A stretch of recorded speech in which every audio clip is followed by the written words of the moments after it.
ना हमास का खात्मा हुआ और ना हिजबुल्लाह का अंत हुआ। इजरायली पीएम के सभी दावों पर अब सवाल उठने लगा है।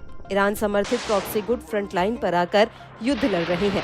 इस बीच हिजबुल्लाह और ज्यादा हमलावर हो गया है, जिसने अकेले ही दो मोर्चों से इजराइल पर बमबारी शुरू कर दी है।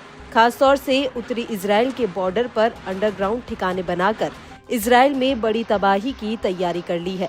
वहीं लेबनान में दाखिल हुई इजरायली सेना को हिजबुल्लाह लड़ाकों ने गोरिल्ला युद्ध में फंसा दिया है।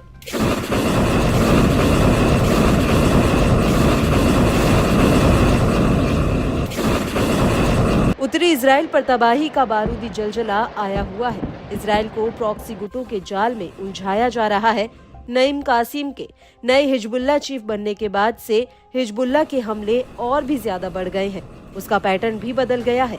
इस बीच इजरायली चैनल 12 ने उत्तरी इजराइल में बसने वालों के बीच बहुत गुस्से को रिपोर्ट किया है, जो हिजबुल्लाह के रॉकेट हमलों के बीच इजरायली सैन्य नेताओं की ओर से बस्तियों में उनकी वापसी की संभावनाओं के बारे में दिए गए बयानों से जुड़े हैं,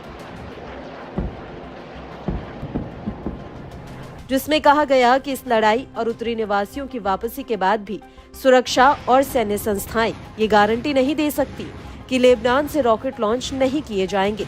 दावा है कि आईडीएफ की टिप्पणी हिजबुल्लाह के हालिया मिसाइल हमलों के बाद आई है, जिसमें समूह ने हाइफा और उसके आसपास के इलाकों को निशाना बनाया, जो केंद्रीय इलाकों तक पहुंच चुका है। चैनल 12 की माने तो लेबनान से लगातार गोलीबारी हो रही है, जिसमें रॉकेट की संख्या और रेंज दोनों बढ़ रही है।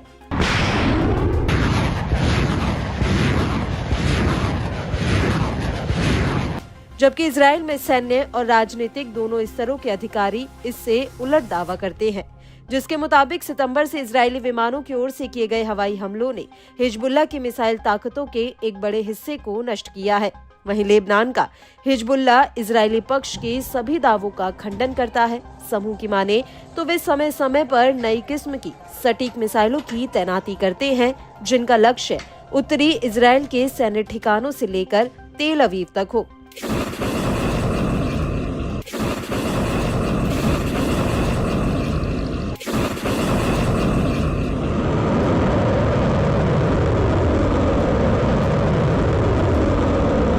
इजरायली मीडिया ने बताया कि हिजबुल्लाह अपनी मिसाइल ताकत को बनाए हुए है, जो मौजूदा युद्ध के खत्म हो जाने के बाद भी बनी रह सकती है।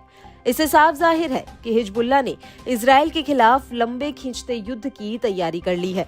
समूह के पास एडवांस हथियारों और रॉकेटों का अलग अलग ठिकानों में जखीरा मौजूद है, जिसके बूते वह इजराइल पर रोजाना सैकड़ों की संख्या में बम बरसाता है। दावा है कि समूह को ईरान से मिल रही पूरी मदद के चलते वह इजराइल को आंखें दिखा रहा है। इससे पहले हिजबुल्लाह ने दक्षिणी लेबनानी शहर ओडी हिस्से पर दक्षिण में जल अल हम्मार में इजरायली सैनिकों के एक समूह को तोपखाने के गोले से निशाना बनाया। प्रतिरोध के लड़ाकों ने सारी हाइट्स की ओर बढ़ने की कोशिश कर रहे पैदल सेना के साथ एक इजरायली सैन्य बुलडोजर पर गाइडेड मिसाइल से हमला किया।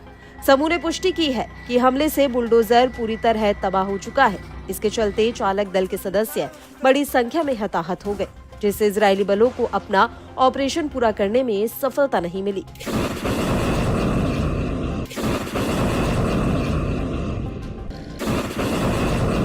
इसके अलावा प्रतिरोध ने उत्तर पश्चिम हाइवा के स्टेला मैरिस नौसैनिक अड्डे को उच्च स्तरीय रॉकेटों की बौछार से निशाना बनाया। हिजबुल्लाह ने एक साथ हाइफा के दक्षिण पूर्व में रमत डेविड बेस और हवाई अड्डे को उच्च स्तरीय रॉकेट बैराज से निशाना बनाया।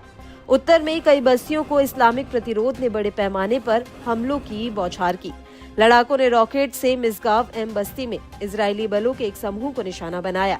हिजबुल्लाह ने मार्गालियट बस्ती में एक अन्य समूह को रॉकेट बैराज से निशाना बनाया है।